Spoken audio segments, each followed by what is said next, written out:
জাতিসংঘের পরবর্তী মহাসচিবের তালিকায় ডক্টর মোহাম্মদ ইউনূসের নাম উঠে এসেছে। নতুন রাডারে বিদেশি বিমান থেকে 200 কোটি টাকা আয় করেছে বাংলাদেশ, অথচ 17 বছর এই টাকা নিয়ে যেত ইন্ডিয়া। পঞ্চগড় সীমান্তে 10 জনকে পুশ ইনের চেষ্টা রুখে দিল বিজিবি।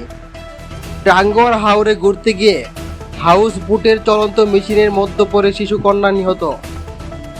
হাদি হত্যার বিচারের দাবিতে 7 দিনের আলটিমেটাম দিয়েছে ইনকিলাব মঞ্চ। গাইবান্ধা সদরে মধ্যরাতে পুলিশের অভিযানে জুয়ার আসর থেকে 5 জুয়ারও গ্রেপ্তার। বরগুনায় যাত্রীবাহী বাসের সঙ্গে মোটরসাইকেলের সংঘর্ষে শ্যালক ও দুলাভাই নিহত।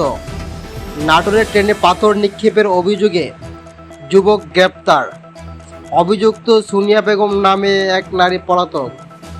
তপুর জোড়া গোলে ইউরোপের মাটিতে সান মারিনোকে হারালো বাংলাদেশ। সময় টিভি, বিটিভি ও টি স্পোর্টসে দেখা যাবে ফিফা বিশ্বকাপ।